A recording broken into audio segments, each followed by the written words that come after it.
지난 이제 주일에 저희가 이제 앞으로 추구해야 될 세 가지에 대해서 또 묵상을 했는데요. 그 중에 이제 우리 하나님의 임재에 대한 말씀을 더 깊이 나누고자 합니다. 그러니까 하나님의 임재가 신앙인과 공동체의 가장 중요한 그러한 일입니다. 이제 하나님의 임재가 성도와 신앙 공동체 성립 요건과 관건이 된다고 할 수 있습니다. 그래서 하나님의 함께 하심이 없는 신앙인도 공동체를 생각할 수가 없죠. 그러니까 신앙인이 신앙인다워지고 공동체가 공동체다워지기 위해서는 하나님의 임재가 분명히 그렇게 나타나야 됩니다. 하나님이 이 땅을 창조하시고 이 세상을 창조하시고 이제 아담과 하와를 에덴 동산에 그렇게 살게 했는데 그들이 하나님의 말씀에 불순종했죠. 말씀을 버렸습니다. 그렇게 하면서 나타났던 결과가 결국 이제 하나님의 임재를 잃어버리는 가장 큰 비극을 그렇게 이제 맞이하게 됩니다. 하나님은 어디나 다 계시죠. 하나님은 이제 편만하게 존재하십니다. 그래서 편재하시는 분이다 그렇게 이제 말씀을 하는데 그렇다고 해서 모든 곳에 임재하시는 것은 아닙니다. 하나님이 임재해 주셔야 우리 개인적으로 그분과 함께하면서 그분의 알고 느끼고 그분의 은혜를 그렇게 체험하며 누리고 살게 됩니다. 그러니까 우리가 사는 이 세상에 이제 전파와 신호가 그렇게 가득한데 우리들은 못 느끼지 않습니까? 그러나 이제 라디오를 켜고 또 인터넷을 켜고 TV를 켜면은 이제 전파가 있는 것을 알게 되죠. 주파수를 맞춰야 되는 것입니다. 그래서 우리가 하나님께 주파수를 맞출 때 하나님의 임재를 우리가 체험하게 되고 그 역사를 누리게 되는 겁니다. 그러니까 하나님의 강력한 임재 가운데 살았던 사람이 이제 지난주에 우리가 다윗에 대해서 말씀을 나누었는데 오늘은 이제 히스기야 왕에 대해서 살펴봅니다. 그가 이제 하나님의 강력한 임재 가운데 살았던 성경의 인물 중에 하나였습니다. 그는 이제 13대 왕이었죠. 남유다의 13대 왕이었는데 1절을 보면 이제 북왕국 이스라엘의 마지막 왕 호세아 3년에 아버지 아하스의 뒤를 이어서 왕이 되었다. 그의 어머니는 이제 아비라고 하는데 아버지 아하스 왕이 아주 패역을 일삼았던 왕이었는데 히스기야가 그렇게 성군이 됐던 걸 보면 어머니의 신앙의 영향을 그렇게 받았던 것으로 보입니다. 그 이제 모든 행위가 다윗과 같이 여호와 보시기에 정직하게 행하였다 그렇게 칭찬을 받는데 이 성경에서 칭찬을 받는 왕이 별로 없었습니다. 남유다 북이스라엘을 통틀어서 3명밖에 없었습니다. 아사 왕, 요시야 그리고 이제 히스기야 이 세 왕만 다윗과 같이 정직히 행해서 여호와 보시기에 좋았더라 그렇게 이제 칭찬받는 그런 왕이었었는데 그 히스기야가 했던 것이 이제 두 가지가 있습니다. 첫 번째가 종교 개혁입니다. 그리고 이제 두 번째가 아스로 제국으로부터 그 나라를 지킨 겁니다. 그래서 이제 히스기야가 했던 그 하나님의 임재를 위한 헌신과 그 헌신을 통해서 하나님의 임재가 있을 때 나타난 그 은혜를 그렇게 증거하는 모습이라고 볼 수 있습니다. 오늘 본문을 통해서 우리가 하나님의 임재를 누리고 살았던 그 히스기야 같이 어떻게 우리가 하나님의 임재 가운데 살아가야 될 것인지 생각을 해봅니다. 이런 임재의 그런 헌신을 우리가 하는 가운데 우리도 하나님 안에 살아가면서 그 임재의 은총을 그 능력을 누리고 펼치는 사람들이 될 수 있기를 바랍니다. 첫 번째로 넘겨주시기 바랍니다. 먼저 그는 이제 죄악을 끊었습니다. 4절을 보면 그가 여러 산당들을 제거하며 주상을 깨뜨리며 아세라 목상을 찍으며 모세가 만들었던 놋뱀을 이스라엘 자손이 이때까지 향하여 분향함으로 그것을 부수고 누수단이라 일컬었더라 이렇게 말씀합니다. 그러니까 종교개혁을 그렇게 단행을 한 겁니다. 하나님의 백성 이스라엘 사람들은요 하나님을 믿었는데 그러면서도 또 우상도 숭배했습니다. 이거는 이제 혼합주의적인 우상 숭배라고 하는데 이런 혼합주의적인 우상 숭배의 죄를 그렇게 저질렀습니다. 그래서 하나님을 섬긴다고 하면서도 산에 올라가 산당에서 그렇게 우상을 섬기고 또 주상 그렇게 돌로 그렇게 생긴 그런 이제 우상을 숭배하고 아세라 목상을 섬겼습니다. 그리고 여기 보면 놋뱀이라고 나왔는데 이 놋뱀 사건이 옛날에 있었죠. 광야에서 이스라엘 민족이 이제 죄를 질 때 하나님이 이제 불뱀을 보내서 물게 해서 죽게 되니까 하나님 앞에 기도할 때 하나님이 놋뱀을 장대에 달아서 보게 되면 이제 물린 사람들도 살게 할 것이다. 그렇게 해서 이제 놋뱀을 주셨는데 그 놋뱀을 그냥 하나님을 섬겨야 되는데 놋뱀을 섬깁니다. 오늘날 보면은요, 어떻게 보면 교회를 섬길 수도 있습니다. 교회 건물과 외형과 뭐 프로그램과 그런 거를 너무나 자랑하고 하나님이 아니라 오히려 교회에 대한 자부심이나 그런 거를 통해서 우리가 하나님께 마음을 드리지 못하고 마음을 빼앗기는 모습도 있는데, 그런 것도 이러한 모습일 수가 있죠. 그래서 이제 그 히스기야가 그 노뱀을 다 부숴버리고 누수단이라고 부르겠습니다. 누수단은 아무 쓸모없는 쇠조각이다 하는 이런 의미가 있습니다. 그래서 이제 히스기야는요, 우상 숭배의 죄를 타파해서 이스라엘 민족이, 남유다 민족이 온전히 하나님만 집중해서 섬길 수 있도록 그렇게 돕는 사명을 감당하게 된 겁니다. 하나님께만 온전히 집중하지 않으면요, 그 관심과 열정과 헌신이 흐트러질 수밖에 없습니다. 이게 사단의 전략이 그겁니다. 교회 다니지 마, 교회 완전히 끊어버리고 하나님 믿지 마, 그렇게 하지 않습니다. 그러면 이제 사람들이 아니 내가 어떻게 그래, 성도가 그러면서 반발을 하게 되니까 그렇게 하지 않고 교회도 다니고 하나님도 믿지만 우상도 섬겨, 그렇게 하는 겁니다. 내 마음 안에 하나님만이 아니라 다른 거에게도 마음이 나누어지도록 그렇게 유도를 하는 것이 사단의 전략입니다. 거기에 넘어가면 우리가 쓰러질 수밖에 없죠. 왜냐하면 악화가 들어오면 양화를 구축하게 돼 있습니다. 반드시 그렇게 흐트러지고 오염된 신앙은 무너질 수밖에 없는 거죠. 아니, 어떤 여자가 그냥 집에서 남편도 잘 섬기고 가정도 잘 돌보는데 꼭 하루 저녁은 밖에 나가서 다른 남자하고 지내면 어떻게 되겠습니까? 그러면서 떳떳하게 얘기하는 거야. 난 6일 동안 남편 잘 섬기고 가정에서 열심히 일했는데 하룻밤 다른 남자하고 지내는데 뭐가 문제입니까? 우리 가정에 뭐가 해결해야 되겠습니까? 그게 말이 되겠습니까? 그러면 부부가 파탄에 이르고 가정은 깨지게 될 겁니다. 마찬가지입니다. 일주일에 하루 저녁 다른 남자와 지내는 여자 남편이 떠나게 되는 것처럼 하나님도 그렇게 다른 우상의 마음을 나누어 가지는 자에게 함께 할 수가 없습니다. 그러니까 우리가 하나님을 섬긴다고 하면서도 그 선택의 순간에 꼭 무너지게 하는 우리의 우상이 있습니다. 하나님을 기쁘시게 해드리고 제대로 섬겨야 되고 헌신해야 되는 그런 상황 속에서 꼭 그것 때문에 와르르르르 내 마음이 무너지고 삶이 하나님 쪽으로 나가지 못하게 하는 그것이 있다 그러면 바로 이런 여자처럼 우리가 사는 것이고 결국은 하나님의 임재를 체험하지 못하게 될 겁니다. 예수님의 팔복의 말씀 중에 그러잖아요. 마음이 청결한 자는 복이 있나니 저들이 하나님을 볼 것이요, 그렇게 말씀하셨습니다. 여기서 마음이 청결하다는 것은 뭐냐면 마음이 나누지 않는다는 뜻입니다. 오로지 하나님으로 향해서 그 마음이 향한 사람은 그 결과가 하나님을 보게 된다는 거예요. 하나님의 임재를 누리는 복된 일생이 된다고 그렇게 말씀을 하고 있습니다. 다초점은 무초점이라고 그랬습니다.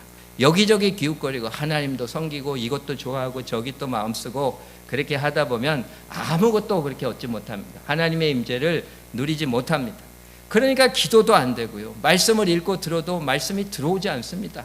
은혜도 안 되고 깨달음이 없고 예배에도 집중을 할 수가 없고 자꾸 딴 생각에 빠지고 그렇게 흐트러져서 은혜를 받지 못합니다. 그리고 이제 삶 속에서도 자꾸 육체에게 틈을 줘가지고 실패하기 일쑤입니다. 그러니까 늘 말씀드리지만 우리가 이렇게 하는 것도 한두 번이지 계속 그렇게 하고 10년 가고 20년 가고 30년 가고 신앙생활 계속 하는데 우리가 그렇게 쓰러진다고 하면 참으로 부끄러운 일이고 어쩌면 우리에게 더 이상 기회가 오지 않는 그런 비극을 맞이할 수가 있다고 하는 사실을 우리가 생각을 해야 됩니다. 아가서 2장 15절을 보면 그렇게 말씀합니다. 우리를 위하여 여우, 우리의 포도원을 허는 작은 여우를 잡으라. 우리 포도원에 꽃이 피었느니라. 그렇게 이제 말씀을 합니다. 우리 인생의 포도원을 그렇게 망가뜨리는 여우와 같은 그 죄를 끊어야 됩니다. 그래야 우리의 인생의 포도원에 하나님 주신 은혜의 역사가 풍성하게 꽃처럼 만발하게 피어나게 될 줄 믿습니다. 히스기야는요, 이 사실을 알고 유다의 마녀나 이제 우상 숭배의 죄를 완전히 끊어버리고 온 나라가 하나님께만 집중하게 해서 그래서 나라 민족과 그리고 자신이 하나님의 강력한 임재의 은총을 누리며 그렇게 살게 했습니다. 그리고 이제 히스기야는 하나님만 온전히 의지합니다. 두 번째로 넘겨주시기 바랍니다. 5절을 보면요, 히스기야가 이스라엘 하나님 여호와를 의지하였는데 그의 전후 유다 여러 왕 중에 그러한 자가 없었으니 곧 그가 여호와께 연합하여 그에게서 떠나지 아니하였도다. 그렇게 말씀하죠. 의지했다고 하는 겁니다. 여기서 이제 의지했다는 히브리어로 바타흐인데 그냥 누군가에게 그냥 강력히 매달려서 그렇게 이제 쫓아가는 것을 그렇게 의지했다고 말씀을 하는 겁니다. 그러니까 히스기야는요, 여호와께 강력히 의지했습니다. 철저히 의지했습니다. 우리가 지금 그렇게 하고 있다고 고백할 수가 있습니까? 왜 우리의 기도가 이렇게 이루어지지 않고 우리의 삶이 이렇게 무기력하고 불행하고 힘든가? 그런데 우리의 삶을 하나님 앞에 온전히 올려드리고 철저하게 의지했는지 한번 우리가 되짚어 봐야 될 필요가 있습니다. 그러니까 히스기야는 그렇게 하나님의 철저히 의지했던 두 가지 그런 힘든 사건이 있었잖아요. 첫 번째가 아수르 왕이 쳐들어왔을 때입니다. 그 대제국 아수르 왕이 쳐들어왔을 때 그 소국 남유다가 어떻게 견딜 수가 있었겠습니까? 그런데 그가 철저히 하나님을 의지합니다. 그냥 이사야 선지자에게 기도를 부탁하고 백성과 자신들이 철저히 그렇게 하나님을 의지하고 기도하는 가운데 하나님의 사자가 그냥 어느 밤에 다 그냥 그 아수르군을 쳐서 18만 5천 명이 송장더미가 되고 아수르 왕은 부끄럽게 아수르로 돌아가서 죽임을 당하는 대승리의 역사를 이루게 되지 않습니까? 할렐루야. 그리고 히스기야가 병들어서 죽게 될 때에도 하나님을 향해서 간절히 기도하지 않습니까? 하나님을 의지하고 기도할 때 하나님이 그 수를 15년 연장시켜 주셨던 그런 역사가 나타났던 것을 보게 됩니다. 하나님을 의지할 때 하나님과 연합하게 되고 단단히 붙어 있게 되고 하나님의 임재 가운데 하나님이 지켜주시고 일으키시는 그 은혜를 체험하게 됐던 겁니다. 하나님은요, 당신을 철저히 의지하는 자에게 은혜를 베풀어 주십니다. 이것도 의지하고 저것도 의지하지 마시기 바랍니다. 자꾸 마음을 나뉘어서 이것도 하고 저것도 하는 식으로 하나님 섬기게 될 때에 아무런 역사가 없게 됨을 우리가 깨달아야 됩니다. 그 야곱은요, 아브라함의 손자이고 이삭의 아들이었지만 하나님을 믿고 의지하지 않았습니다. 뭘 의지했습니까? 자기 머리를 의지했습니다. 자기 잔꾀를 의지했습니다. 그게 밭죽으로 그냥 장자권도 사고 또 변장을 해서 아버지를 속여가지고 축복도 그렇게 받아내고 다 자기 머리로 자기 꾀로 그렇게 살아갔잖아요. 그러다가 이제 형이 죽인다고 그러니까 이제 삼촌에게 가는 길에 베델에서 하나님을 만났습니다. 하나님의 임재를 그렇게 체험했는데 그 임재를 체험한 게 중요한 게 아니라 그걸 지켜야 됩니다. 우리는 너무나 많은 체험을 한 사람들이 있는데요, 그걸 지키지 못한 사람들도 너무나 많습니다. 예전에 내가 무슨 체험했는데 내가 어떻게 은혜 받았는데 so what? 지금은 어떻습니까? 다 무너져 있는 거예요. 다 무너진 예루살렘 성벽 같은 신앙생활을 그렇게 하고 있는 경우도 있습니다. 그러니까 이제 야곱이 그랬죠. 그렇게 하나님을 체험하고 임재를 누렸는데 20년 동안 하나님의 임재를 다 잃어버리고 살아갑니다. 계속 자기 머리로 살아가면서 고통을 당하게 되는데 그러다가 이제 집으로 돌아가게 될 때 형 에서가 400인을 데리고 자기를 찾아온다는 얘기를 듣고 자기가 죽이려 도는 걸로 생각을 해가지고 그냥 거기서 너무너무 두려워. 어쩔 때는요, 우리가 신앙생활 하다가 너무너무 두렵고 힘든 일을 만나게 될 때가 있는데요, 그때가 은혜 받을 때인 줄 믿습니다. 너무너무 두렵고 너무너무 힘듭니다. 그래서 그렇게 이제 사도 바울도 얘기하잖아요. 하나님의 뜻대로 하게 하는 근심은 후회할 것 없는 구원을 이루는 회개를 이루는 것이요, 세상 근심은 그냥 사망을 이루는 거죠. 하나님의 뜻대로 하게 하는 근심이 얼마나 간절하게 하고 그냥 얼마나 변증하게 하고 얼마나 사모하게 하고 얼마나 그렇게 두렵게 하고 얼마나 열심히 있게 하는지 너희가 이 모든 일에 일체 너희 자신의 깨끗함을 나타내었느니라 그렇게 선포합니다.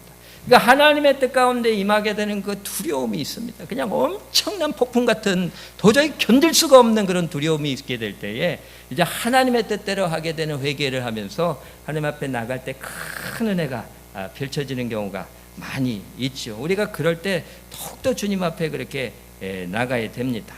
이제 그때 그냥 하나님 앞에 나가서 간절히 그렇게 의지합니다. 야복 강가에 나가서 그냥 하나님의 도우심을 간구하며 간절히 기도할 때 그때 하나님이 와주시지 않습니까? 그러고 이제 그와 밤새도록 그렇게 씨름을 하게 되고 그가 하나님을 이긴 자 이스라엘이라고 인정을 해주십니다. 맨날 형의 그늘에 가려서 아버지 인정도 못 받고 그냥 실패자 패배자라고 하는 생각에 살았습니다. 그런 마인드로 가진 사람이 너무나 많아요.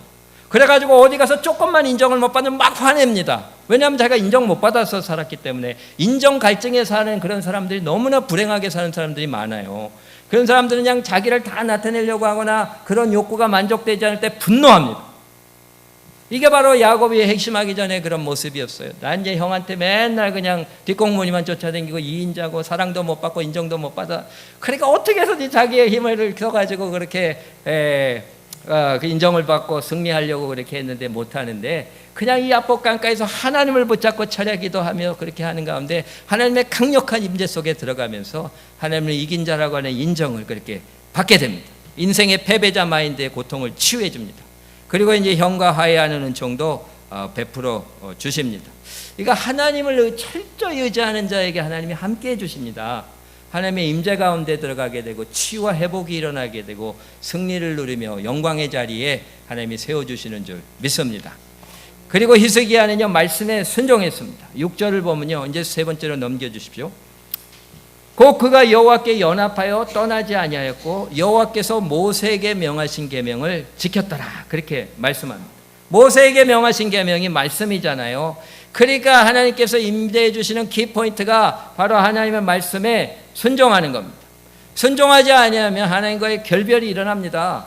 임재 가운데서 바깥으로 나갑니다. 정말 밖에는 폭풍과 몰아치고 눈보라가 치는데 하나님의 임재 안에 들어가 있으면 따뜻한 난로가에 있는 것처럼 그렇게 평안하고 은혜롭게 살게 되는데 자기 고집 부리고 그냥 말씀대로 안 살고 그냥 그렇게 미워하고 싫어하고 분노하고 욕심 부리고 그렇게 하면서 하나님 말씀대로 안 살게 되면 하나님의 임재 가운데서 벗어나서 그냥 바깥으로 나가서 오돌오돌 떨면서 그렇게 살게 됩니다. 버림받은 불행한 인생이 됩니다. 아담과 하와가 하나님 말씀을 버리니까 에덴 동산에서 버림받았잖아요.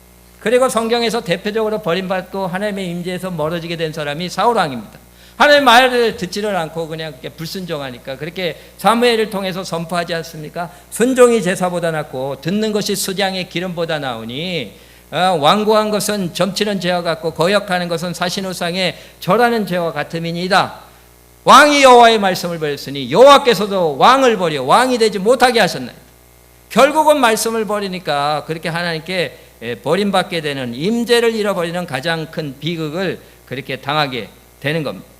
그러니까 우리가 하나님의 말씀에 순종하고 그 말씀대로 살게 되면 하나님 안으로 점점 깊이 들어갑니다. 근데 말씀대로 안 살고 그냥 심령을 제대로 지키지 않고 그렇게 악하게 행하게 되면 악하게 생각하고 악하게 행하고 말씀대로 살지 않으면 하나님부터 점점 멀어지게 됩니다. 그러니까 말씀이 하나님 앞에 들어가느냐 떠나느냐의 관건입니다. 내 마음대로 살면 망하고 말씀대로 살면 성공한 인생이 됩니다. 왜냐하면 우리의 마음은 부패하기 때문에 그렇습니다. 예레미야 17장 9절도 그러잖아요. 만물보다 거짓되고 심히 부패한 것이 마음이라 능이를 알리오마는 그렇게 말씀합니다. 우리의 마음이 부패하였기 때문에 그래서 하나님으로부터 멀어지게 됩니다. 마음을 따르면 악인의 꾀를 쫓고 죄인의 길에 서며 오만한 자의 자리에 앉게 돼서 망하는 길로 내려가게 됩니다. 그러나 말씀을 따르면 여호와의 율법을 즐거워하여 주야로 묵상하면 시냇가에 심은 나무처럼 푸르고 그냥 그 앵사가 형통한 그런 삶을 살게 되는 거죠. 우리가 회심에 대해서 그렇게 많이 얘기하는데 사람이 변하는 게 회심이잖아요.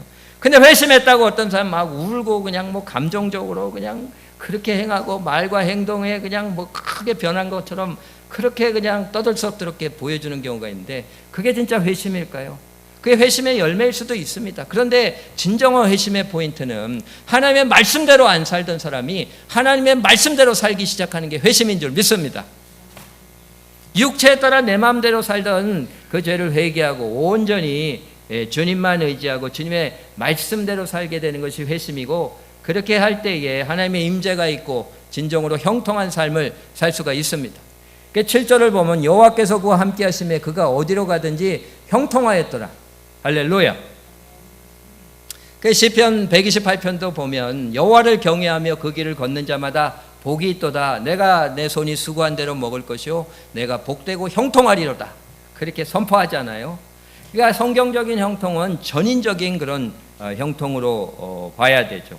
그런 형통 속에 영혼육 관계 공동체가 잘 되고 육이 치유되고 자녀가 잘 되고 강건하고 가정이 잘 되고 평안하고 기쁘고 하나님이 기뻐하시는 관계와 또 복음의 열매들이 그냥 맺히게 되는 것이 성경적인 형통입니다. 이게 다 한 꾸러미로 그렇게 들어오게 돼 있습니다.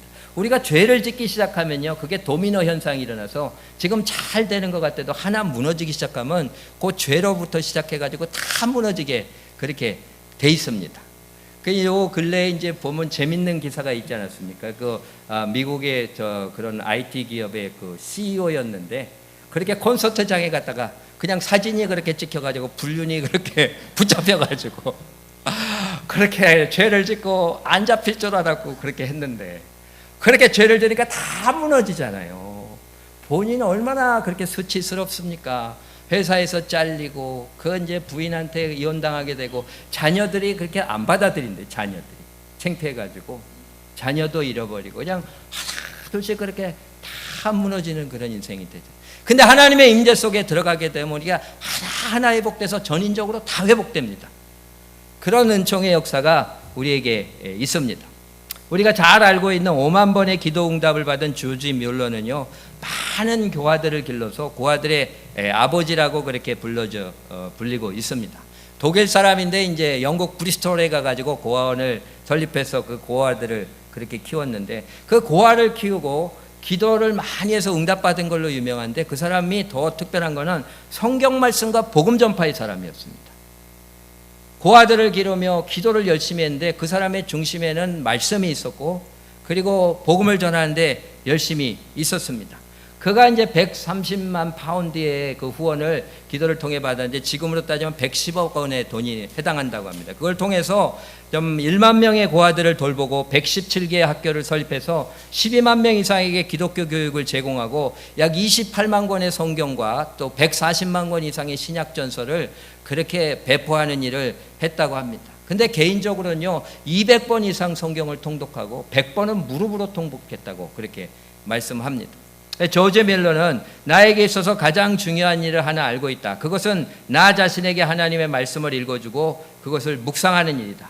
나의 속사람의 양식이 무엇인가? 그것은 기도가 아니라 하나님의 말씀이다. 말씀 읽는 것을 생각하고 숙고하고 그리고 적용하는 것이다. 그렇게 말씀합니다.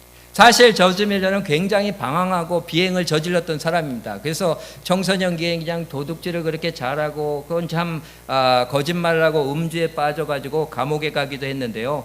그가 20세 때 한 기도 모임에 참석했다가 회심하고 삶을 돌이켜서 이제는 하나님의 말씀에 따라 사는 사람으로 그렇게 살게 됐다고 하는 거죠. 그래서 하나님의 말씀을 묵상하면서 하나님의 임재 가운데 살 때 기도 응답이 그렇게 많이 일어난 겁니다. 요한복음 15장에도 그러잖아요. 너희가 내 안에, 내 말이 너희 안에 거하면 무엇이든지 원하는 대로 구하라. 그리하면 이루리라. 할렐루야. 그런 것을 체험하고 증거했던 그런 삶이었습니다.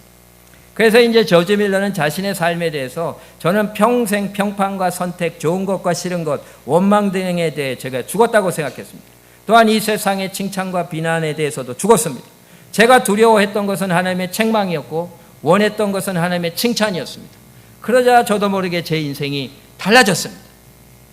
그러니까 자기가 스스로 죽어서 자기 마음대로 사는 삶을 내려놓고 하나님을 철저히 의식하면서 하나님 말씀대로 그렇게 살아가는 가운데 수많은 은혜를 체험하고 하나님의 역사를 이루는 복된 인생이 되었다고 간증합니다.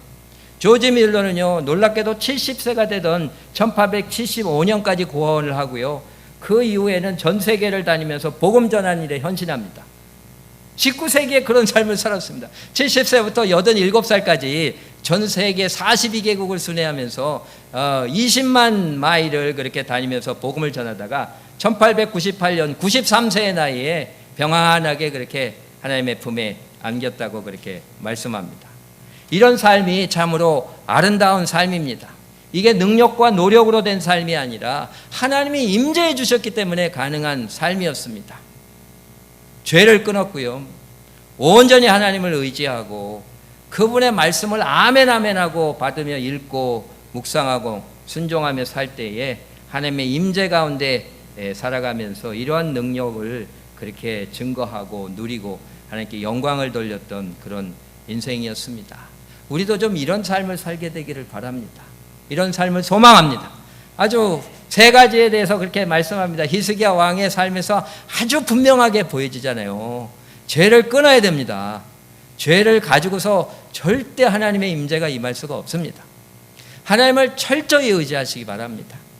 그리고 하나님의 말씀을 철저히 순종하며 살아가는 가운데 하나님의 임재 가운데서 하나님 주시는 전인적인 형통함을 누리며 능력 있게 복음의 사명을 감당하게 되는 저와 여러분들이 다 될 수 있기를 주님의 이름으로 축원합니다. 기도하시겠습니다. 하나님, 우리에게 가장 중요한 것은 하나님의 임재인 줄 믿습니다. 그분이 나와 함께 계시고 내가 그분 안에 계셔서 하나님과 함께 할 때에 하나님이 주시는 은총과 능력이 나타나서 제대로 신앙생활하며 사명을 감당하게 될 줄 믿습니다. 오늘 히스기야 왕을 통해서 그렇게 하나님의 임재의 삶을 살아가는 데 필요한 것들을 우리에게 알려주셨습니다. 죄를 끊어야 되고 하나님을 철저히 의지하며 하나님 말씀에 순종해야 된다고 말씀합니다. 이러한 삶을 우리가 살아낼 수 있도록 인도하여 주시옵소서.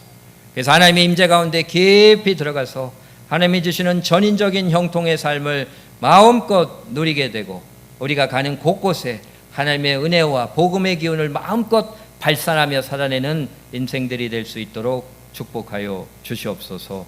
우리 사랑하시는 예수님의 이름으로 기도드렸습니다. 아멘.